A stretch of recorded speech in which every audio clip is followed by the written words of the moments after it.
Assalamualaikum dan salam sejahtera. Video kali ini kita akan membincangkan pula berkaitan dengan alih bentuk komunikasi di mana analisis pengetahuan bagi format penulisan asing akan dibincangkan. Untuk kali ini, kita akan bincangkan dahulu soalan STPM 2021. Soalan yang pertama ialah soalan yang ke-16. Kita akan terus lihat kepada ayat yang kedua. Bagi format penulisan asing, dalam soalan itu dinyatakan apa yang diinginkan. Bermaksud, dalam soalan ini, dia minta jelaskan risiko. Maka, analisis pengetahuannya ialah risiko mengimport bahan makanan yang diproses.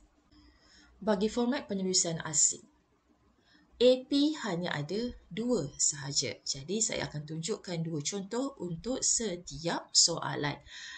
Idea yang pertama bagi AP ialah terdedah dengan risiko penyakit. Bahan makanan yang diimport berkemungkinan mengandungi bahan tercemar atau beracun.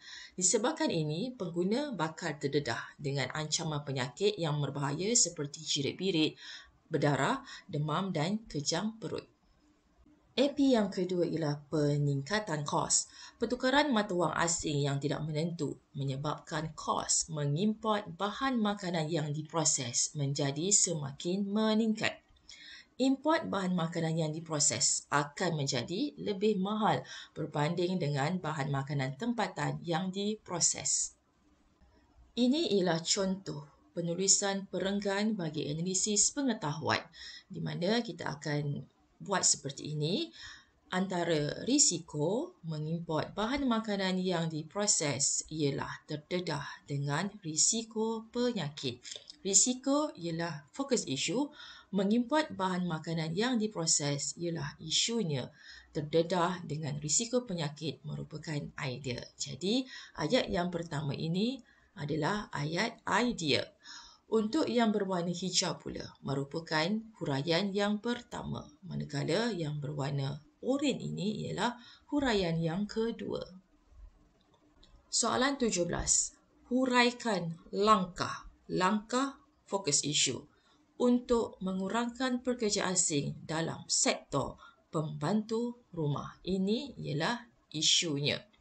Apa yang unik bagi soalan ini ialah dia difokuskan hanya untuk sektor pembantu rumah sahaja. Sebab dalam soalan ini ada banyak sektor.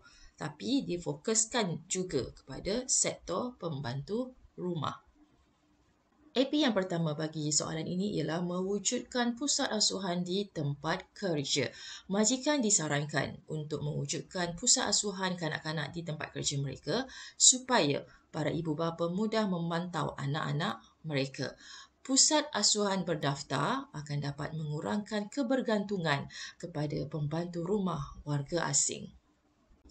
AP yang kedua mengetatkan syarat kemasukan pembantu rumah warga asing. Undang-undang yang berkaitan dengan pengambilan pembantu rumah warga asing wajar diperhalusi bagi mengurangkan kemasukan mereka dalam sektor pekerjaan. Selain itu, ianya bertujuan mengawal dan memantau ejen pengambilan pekerja asing serta menyaring pengambilan pembantu rumah warga asing secara lebih teliti. Contoh penulisan perenggan bagi analisis pengetahuan seperti ini juga. Mesti ada isu, fokus isu dan juga idea berserta dengan huraian. Sekian sahaja untuk kali ini. Kita jumpa lagi untuk soalan yang seterusnya. Terima kasih.